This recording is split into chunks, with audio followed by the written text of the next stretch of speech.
Hi and welcome to this video. Thanks for watching. What I want to do here is do a quick reaction video to a video put out by the YouTube channel Philosophy Overdose, which puts out a lot of great philosophical content. It collects a lot of clips and videos from famous philosophers, so definitely check them out. But this particular video caught my attention with the title What is Philosophy, since I thought it would be interesting to hear what famous philosophers value in terms of the definition of philosophy. So I don't want to say so much more. I took some notes, and let's get into the video and try to make some commentary on the responses given. In philosophy, you ask why. Why does the world have to be this way? How could the world be this way? What does it mean for the world to be this way? What does it mean for the world for this to be the case? You ask a few of those questions, you get to the deep foundational questions. And philosophy is just what lies at the bottom of it all. Okay, so we have a young David Chalmers here, who's, I think for me, most famous in terms of his naturalistic dualism, his non-physical theory in terms of consciousness. But in any case, he relates philosophy, as many people would, I suspect, in terms of a strong generality and in terms of asking essentially why questions. We can of course ask what and how questions. What is a process? How is this process formed? But these are more common stereotypical questions that the sciences asks, whereas philosophy really focuses in on the why questions. So science might ask, what are the components that make a train or an airplane function, while philosophers may ask, why do we need aviation? What is the fundamental concept of aviation? What is the fundamental nature of particles, and so forth and so forth. And you should notice here that you can always ask these deeper why questions for any given concept. You can always go deeper and deeper down the rabbit hole of Alice in terms of asking a continuum of chain of why questions. There's also an interesting concept here of when we are discussing theories in science. For instance, take gravity. One is asking then, how does gravity work, and how does perhaps gravity make objects fall in the sciences? But really the description and experimental evidence is in terms of describing the mass and acceleration, where one instead makes inferences about gravity itself. So one could think here, for instance, that a question such as what is gravity should be also considered a philosophical question, and note here the observance that we make inferences about gravity just like we make inferences about electromagnetism, since we can't directly observe gravity, right? But we can say we observe mass and acceleration, and then we infer gravity as an invincible force. Well, that's how Newton saw it anyways, but later on with Einstein you get a curved space representation that pulls things together. And the same is true if we make this analogy with electromagnetism. This is a point made by philosopher Gerhard Schulz in one of my favorite textbook on philosophy of science. And yeah, so the why questions, to conclude off here, are extremely important in philosophy, and makes a natural first stepping stone in the inquiry of philosophy. So questions such as why the universe exists, why we matter in the scope of universe, these are all typical questions to ask. And in particular, the focus here, I guess, has been on metaphysics, but of course there are other branches of philosophy where we could also similarly ask why questions. And even the separation between science and philosophy is not always so distinct. I mean, when we get down to fundamental physics, for example, there's a strong intersection with philosophy. And physicists may stop at the notion of a brute force as an explanatory power, but then we can always go on and ask the why questions of why we have a brute force and so on. But let's move on to the next clip. Like, I mean, you're doing history, and somebody comes along and says to you, well, I mean, you're just given an account, but that's not an explanation. What would it mean to explain the French Revolution as against just describing it? And you say, I don't know, I haven't thought about that. What is the difference between explaining and describing? So you get deeper and deeper into that, And finally, you're into these really fundamental questions that we usually take for granted. And that's philosophy. Okay, so strong overlap again with the previous video in terms of asking fundamental why questions. I do feel there are many questions here, to take his example of the French Revolution, where you should be able to answer what causes lie behind the French Revolution, and how is it sociologically motivated as a movement, and try to give some explanatory account of this as a historian, not as a philosopher. So these why questions also overlap between the two domains. We might posit some explanatory power in terms of the French Revolution, in terms of spreading through the use of technology, for instance, where you have to study the development, logistics of postal services, for instance. I think the distinction here, if we take philosophy, will again be relegated to more fundamental questions concerning, can you always tell that you're in a revolution, for instance, but what a revolution means is also something you can give a definitional, descriptive account of as a historian. But asking questions such as, does history move towards a specific goal? Does it move towards absolute truth? Is there a Hegelian notion of a cyclic movement of history?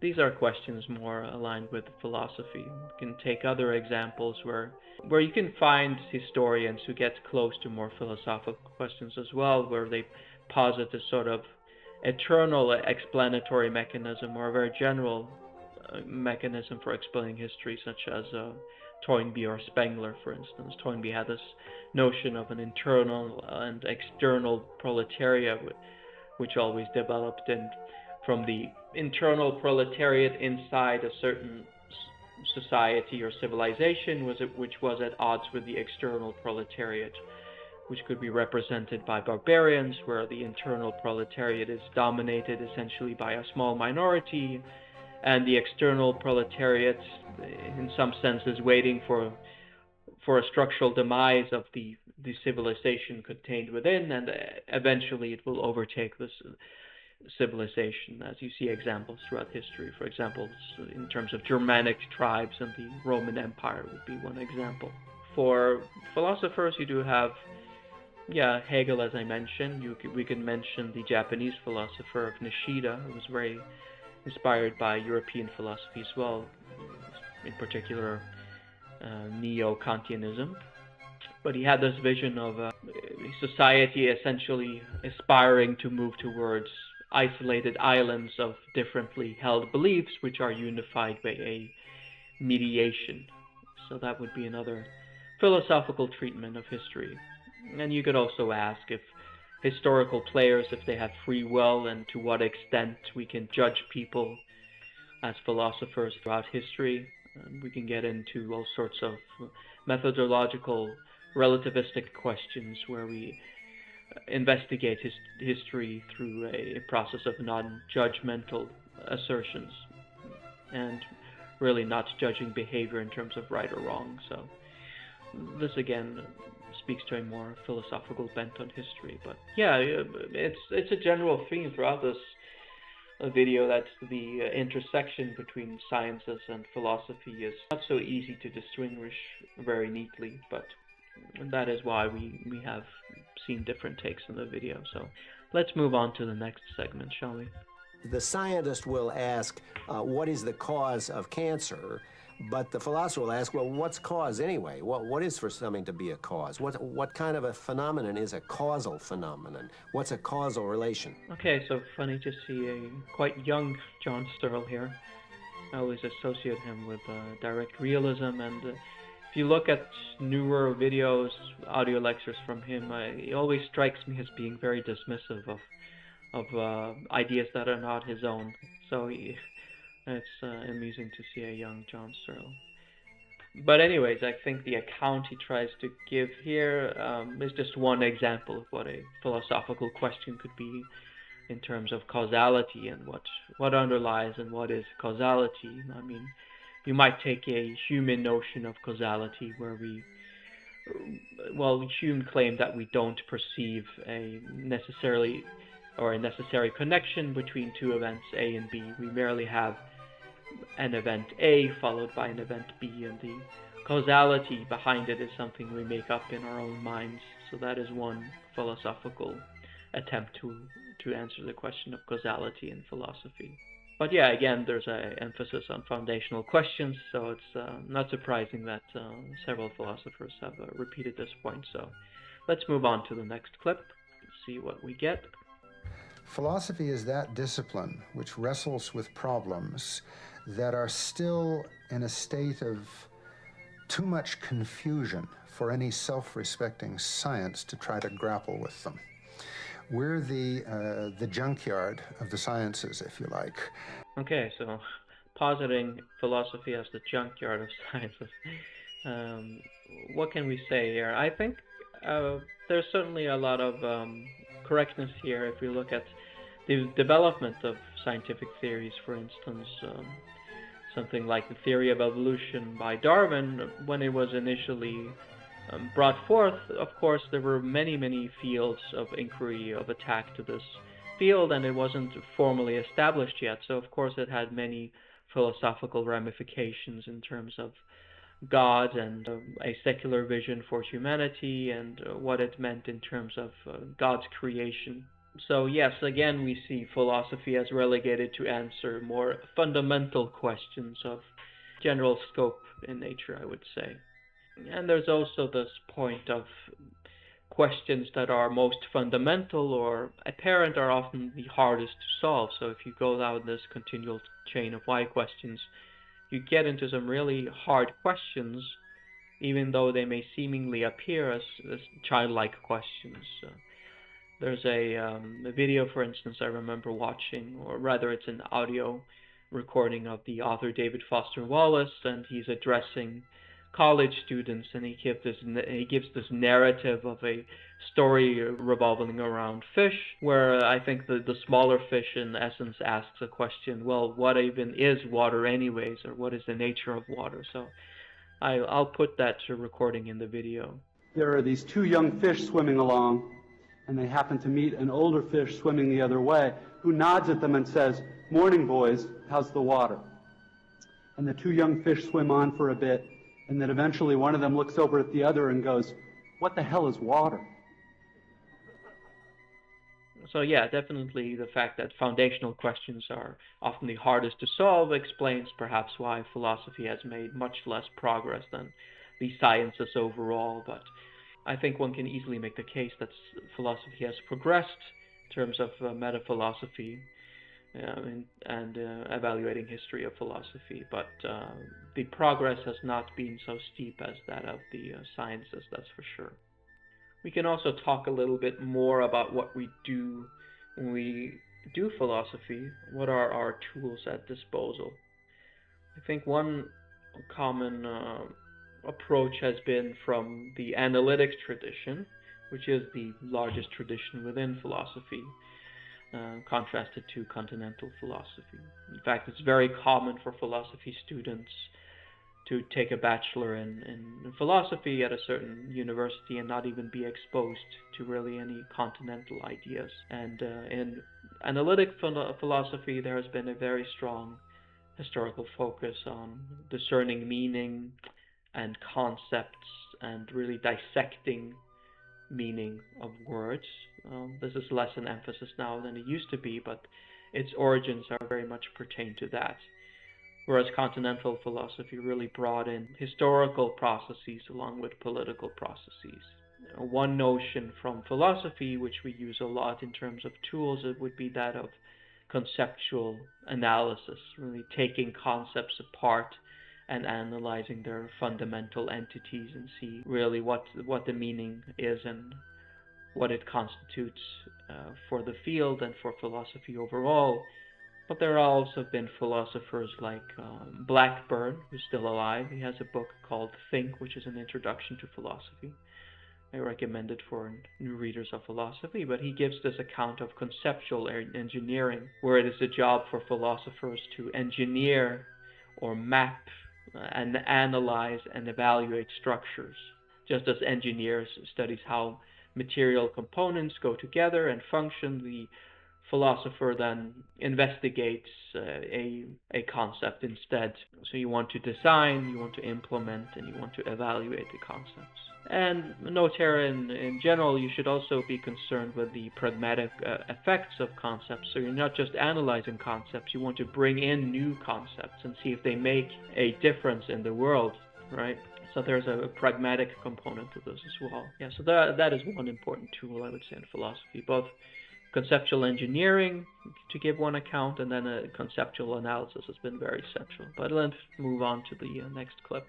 For me, it seems that the philosopher is, in Locke's great phrase, an under-laborer to the rest of human culture and human science. And our task is to try to understand what's going on in various areas, to abstract from the detailed knowledge that the participants have, and to try to create a framework which makes sense of a much broader array of things than any one individual investigator or any one individual participant can actually make sense of. Yeah, so this is very much in line with what I just talked about in terms of just, we have scientists who give a great length of detail into describing what the process is, and then it is for the philosopher to take that process and try to understand more of its elemental or general foundational structure and give an explication of that process. So you want to try to map out what we already know, but also give a more general account. And also here, since we are avoiding more technicality often in its descriptive framework, we might say that it's the job of philosophers to also communicate the ideas to general masses and make it more clear. But practice and reality are often two distinct entities, and in general, philosophy has not always been very good at giving less technical explanations as well. It's often more technical machinery in the analytic tradition as well in terms of analyzing concepts. But one can certainly make the critique that it's the job of philosophers to explicate more clearly and give a more clear general account of scientific discoveries, that's for sure. So let's move on to the next clip. I think that the role of the political philosopher in contemporary societies is first of all to try to identify or tease out the assumptions, the conventions, the unreflected assumptions that inform our public life, our political debates, and our ordinary judgments about public affairs, and then to subject those assumptions to critical reflection.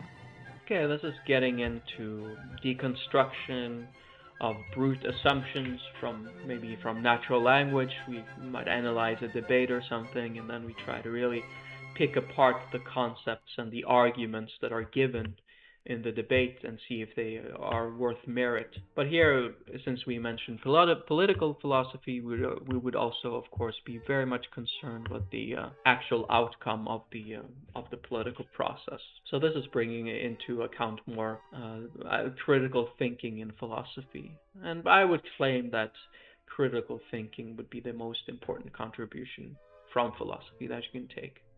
Certainly it's the most important contribution for the lay public. I think everyone needs to be educated within critical thinking. So this gives automatically some sort of domain for philosophers to work in. At least they should be concerned with critical thinking and then reaching a broader mass in terms of improving our cognitive critical thinking ability. But we shouldn't be on a high horse here if you are a philosopher, because you might not be the best person to teach critical thinking.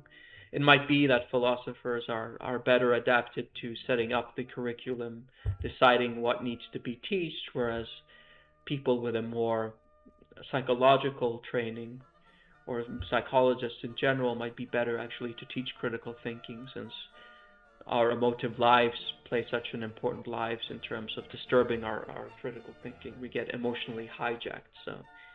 So it might be that philosophers might be better at theorizing around critical thinking, but the implementation and direct teaching would be much more inspired from a psychological viewpoint.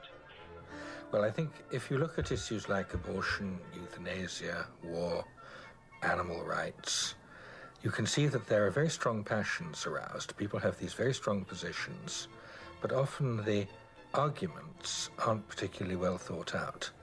And as I see it, philosophers perfectly well can adopt a particular position and argue for it, but their prime function is to clarify what the arguments are. Okay, I think this is the most interesting reply in the video, actually. You have all these philosophers who have given different viewpoints, and the viewpoints themselves may be interesting and provoking, but it's really the key function of the philosophers to give a detailed account and motivate a deep understanding of the underlying concepts behind the positions. That is one of the key features of philosophy. I certainly agree with that. And in terms to the general masses, it's true that we have subjects such as animal ethics or other subjects which people feel very deeply about and have a strong opinion about, but it's not often clear that they apply very careful reasoning or careful rules when they're evaluating the arguments.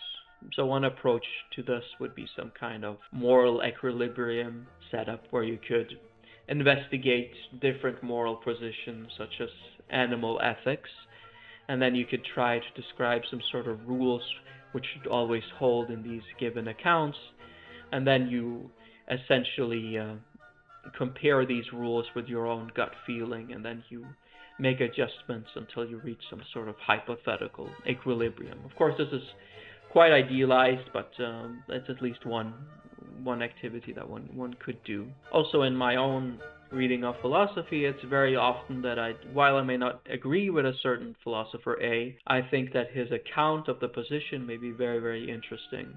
More interesting than perhaps other philosophers, which I do agree with from beforehand. So this is certainly an important point to make. I mean, incidentally, I'm reading a book by Rorty called Philosophy in the Mirror of Nature, where even though I'm not an anti-representationalist, I found his explication and his arguments very compelling, and the historical account he gives and his various approaches to things very, very interesting, even though I don't share his direct viewpoint.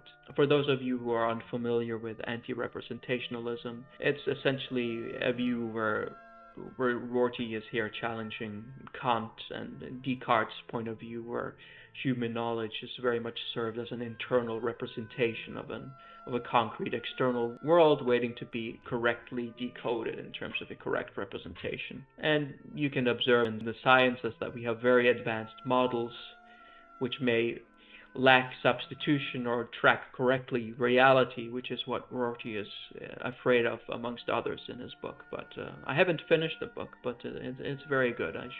I'm getting more and more into this anti-representationalist viewpoint and really trying to see if I can find more pros and cons of the argument as well. Something that brings us back to the point made in the video about really giving a very proper detailed account and getting into the nuances and giving a good explanation and a detailed account of the conceptual meanings behind the philosophical concepts, and in essence care less about the position itself, care more about how the viewpoint is fully explored, which is the real meat of philosophy in many ways. So that is a central point, I would say. So let's move on. I think people believe it's rather naive on my part, but I have a tremendous belief in the power of rational argument to improve public life and also personal life. So I think what's great about the Greek philosophers is that they didn't just take philosophy for granted, but they had to really show people why it was important. Okay, so this is getting more into the role of philosophy in the public life, as well as was touched upon earlier in terms of political philosophy, that you need to engage the public to think critically, and should be some sort of job for the philosophers to get society engaged in these questions as well, which has not exactly occurred historically. I mean, historically, philosophy has become more and more specialized into niches and subdomains, especially, I would say, in the US more so even than in Europe. The connectivity to the public sphere is diminished in terms of relegating philosophical ideas and bouncing ideas back and forth from philosophy that could be very useful to the public, which is a shame. There is reference here also to ancient Greek philosophy, where I think the point being made is that if you look at Greek philosophers, they were actively engaging with the public sphere and their community. So you could take Socrates and Plato, for instance, or Aristotle would be good exemplars of this practical activity. But I should observe here that the question of how one should live one's life and what meaning should we give to life is not a central issue as it once was. I mean, it was the framework to work in within classical philosophy in ancient Greece. Before that, the pre-Socratics were mainly concerned with metaphysics, but certainly the most famous philosophers who I just mentioned, Aristotle, Socrates, and Plato, they were very much concerned with the project of how one should live one's life. And of course, later on with the Stoics, the skeptics also took on that project, Epicureans, which I have videos on if you're interested. And also notice here that the vantage point is very much from a Western influence of philosophy. There are, of course, other thinkers who have made contributions to philosophy who deserve to be mentioned and should be brought in, essentially, to the history of philosophy. We can mention Kapila, who's an Indian philosopher who greatly influenced Buddhism, for example, and had notions concerning dualism when it comes to consciousness. And he was involved with the Hindu philosophical tradition, so there are countless others as well. I think the key feature in many ways of Western philosophy is that it gave a very specialized and formalized account of philosophy. You could say that even though there were not university there in ancient Greece, the philosophy certainly became more formalized and specialized, whereas from before and other cultures in particular, there was less specialization. One was often involved with different crafts or subjects. So that is an incredibly important contribution, which is specialized in ancient Greek philosophy. And they were also then often the first people to bring up certain issues, or even if they were brought up from beforehand, the sort of very detailed account of subject A, B, C, etc. was given by Greek philosophers, so they certainly need to be studied in that sense. Also, returning lastly to a point of getting philosophy more into the public sphere, I would emphasize that there have been attempts, for instance, in experimental philosophy to get both more aligned and intertwined with the sciences, as well as getting more into explicitly getting into scientific experimentation and doing sociological work blended with philosophy, for instance, or psychological work blended with philosophy, which I think is important, and there should be more focus on this experimental philosophy as well, in my opinion. I think that philosophy is, from Socrates on, has been concerned with the thinking carefully about how to live. Now, it's been concerned with a lot of other stuff too already. Plato began to be fascinated in philosophy of mathematics, which apparently he took 10 years off at one time to learn the new geometry, which had a big influence on all his thought, theory of knowledge, metaphysics, and so on. But I think that while philosophy can't be exclusively about how to live, it can't be just narrowed to, say, ethics.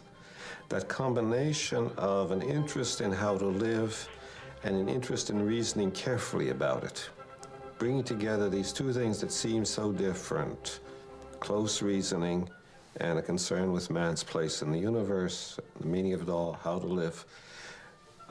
This has to remain part of philosophy.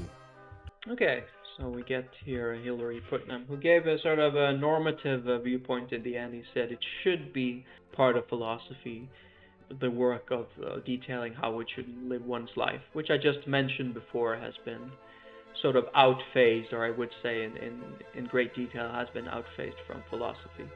Incidentally, I finished reading the Blackwell Anthology of Western Philosophy, and the very last theme in that book, I mean, it's divided into themes, like you can imagine, like philosophy of science or philosophy of mind, etc. And the very last theme is concerning how to live one's life. So it's literally at the end of the book. So it says something about how the domain has been relegated from a central focus in ancient Greek philosophy to the margins essentially now in philosophy. He also gives an interesting take, I think, that one should do philosophy in terms of reflecting of how one should live one's life, as well as getting into the reflective process itself and how to do careful philosophical reflection. He thinks this is a strong part of the core of philosophy, or the core of philosophy. Certainly, if you want to do, or if you want to give a very narrow account of philosophy into domains, you could categorize them, as has been done, into ethics, metaethics, epistemology, for instance. And then you have very few, 3 domains, and you have to give an explanatory account of all these 3 domains. I would say, again, since we're talking about ancient Greek philosophy, it's true that one is studying these authors, philosophers, and we're studying the themes and their text often because maybe they're the first to give a full account of, let's say, free will or a subjective relativism in terms of moral metaethics, for instance. Okay, so you're reading the text, but are you really discussing critically the philosopher and his role to society at that time and giving an historical account of why he believes these things? That is, I think, much less done in philosophy. You could discuss questions such as, was Plato really a Platonist? I mean, there are philosophers like Elaine Landry who thinks that Plato wasn't even a Platonist when it came to mathematics, and you could take his other areas as well. You might state that he gives a very idealist account of what a philosopher is and what a philosopher should do, but he may not necessarily hold the exact same viewpoints as are given in his dialogues, for instance. So that is another thing to consider, I think, when we look at historical philosophers. Okay, let's move on. I think that it is important for there to be such a thing as public philosophy. I think the public philosopher forces us to deepen our examination of the issues. I think today, especially in the age of the soundbite, in the age when tremendously powerful forces are trying to turn reasoning about public issues into a mockery, into simple manipulation by the media. The example of another kind of thinking, of serious reflective thinking,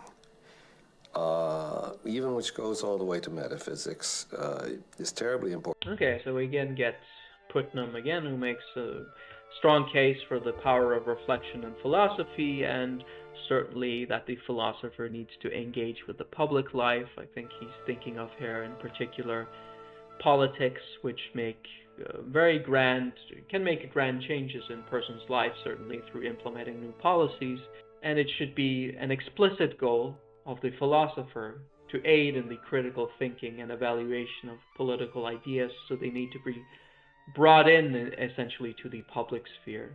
I think you could imagine a scenario where certain politicians, ABC, have given their preferred account of new policies, and then you might bring in an advisor like a philosopher who critically deconstructs the argument and analyzes the arguments and emphasizes that we need to think critically about these ideas. But again, theory and reality are often far apart, and I think even more so than the time I assume this was recorded, we are much more relegated into the soundbite world and making strong rhetorical flourishes, strong rhetorical points, but essentially not discussing politics or other societal problems in great detail in terms of critical thinking, which is a big shame. Notice that we could interpret Putnam here as saying that philosophy should adopt a more practical emphasis.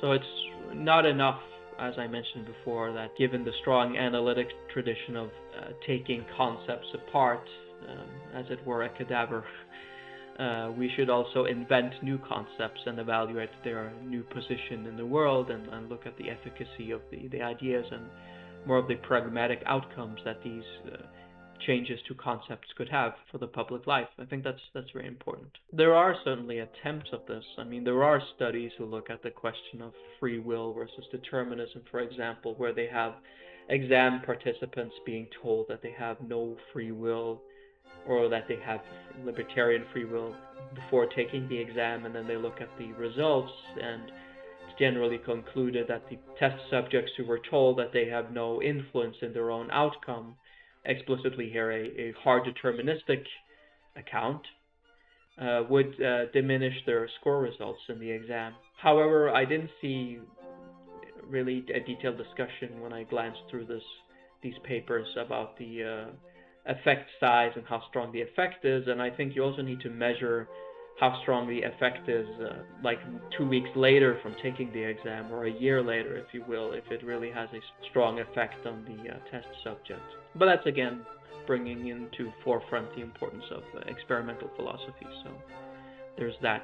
I think also Putnam, as I mentioned before, is very much inspired by the ancient Greeks in terms of incorporating its own philosophical tradition into the way they live their lives and the way they practice philosophy, which could easily be romanticized, but it is certainly the case that they were interested in getting non-specialized members into the domain of philosophy, which unfortunately, as philosophy has evolved throughout history, we have more and more specialization, as I mentioned earlier.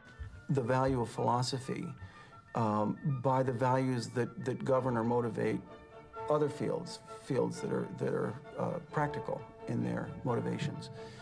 I think what we end up doing is we end up losing the intrinsic value of inquiry, the intrinsic value of wonder, the intrinsic value of asking questions and really wanting to pursue the answers and not being willing to take pat, standard, traditional, culturally given answers as the ultimate truth. Okay, so this is going a little bit against what I just mentioned about concerning practical effects of philosophy, but it is nonetheless true that one should also have freedom to discuss philosophical questions for their own merit. Just like in academia, there may be problems within physics that may take a long time to actually solve, whereas if you were working for industry, you don't have that luxury basically. You would have a strict deadline of solving problems. So there needs to be a similar emphasis in philosophy that there are certain questions that are simply very hard and that we imagine people spending a long time on. But that is not to say that we should not increase experimental philosophy overall, I would say. If anything, I think one is not good enough at bringing philosophy into a discussion of the more of the sociological considerations that affect issues, and not good enough at testing a priori assumptions that one makes, be it in metaphysics or in metaethics, for instance. So it's not enough to claim from the philosopher's chair that most people believe X, or people are naturally inclined to believe X, without corroborating this. At least do some form of empirical testing or do some empirical research before making what I consider to be empirical claims. Certainly if you make these strong descriptive claims about most people believe this or most people act in manner X, you have to be able to corroborate that claim. Physics, you don't read Newton. In philosophy, well, it incorporates its history. Philosophy is like this fixed four-dimensional object. In philosophers' minds, Plato is alive. What you're doing is taking part in trying to take part in a conversation where Plato's speech is there, Aristotle's reply, Augustine, Thomas, Descartes, Leibniz, Spinoza, Locke, Berkeley, Hume, and Kant, and you're trying to tack on the next bit of the conversation. Okay, so I guess I have rather strong disagreements with this last portion of the video, because I'm not sure what it means to say that other disciplines from philosophy don't incorporate their own history into the discipline. That just seems like a completely false statement. If you look at mathematics, for instance, I think it's very good for novices or people who are beginning to study mathematics, maybe at bachelor level or whatever, to take a course in the history of mathematics, so you can actually see how concepts such as a function was very hard to formalize throughout history of mathematics, or how hard it was to give a rigorous account of limits, etc., and how calculus developed. So in that sense, yes, you would read Newton, or at least excerpts from Newton, to see how he understood these ideas, which are very different a lot of the time from how we understand the ideas, and how the lack of formal rigor was much more common for earlier mathematicians. So it's very important in that regard to incorporate the history and the historical thinking about problems in terms of realizing how the domain itself functions and how mathematics functions in a contemporary setting, and how it came to evolve into this very rigorous discipline, and where rigor plays a large role. You can look at this historically and get some ideas of how it evolved into that state. So this is, of course, very important. So it's certainly not just in philosophy that you want to give a correspondence account. Essentially, you have some correspondence between philosopher A and then philosopher B comes later on, and then you have to make a comparative analysis between the two and see how ideas are developed. Well, likewise in the sciences, you have Newton and his theory of relativity, and you can study how a Newtonian account in terms of mechanics is still very powerful to this day, but you can see where it fails and where you need a stronger notion of general relativity, or GR, for instance. So the historical emphasis and account in terms of looking at correspondences historically is also in other domains. So I don't accept this last point that was made. But anyways, that finishes with the What is Philosophy segment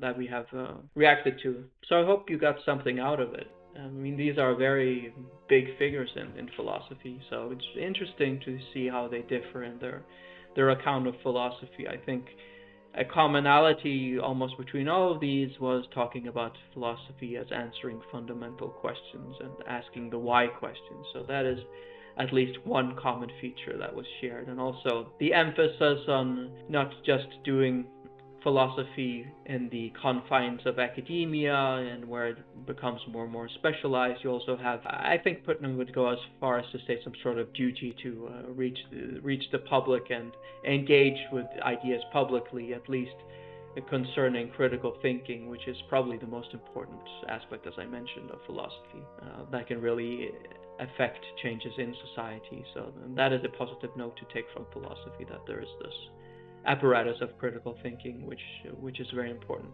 Okay, so if you have any questions or comments or suggestions, you can leave them in the comments section, and I might perhaps do more reaction videos in the future. So, and this is a good place to start also if you're new to philosophy. I would say to watch this video perhaps to get some inspiration or some inclination of what philosophy is.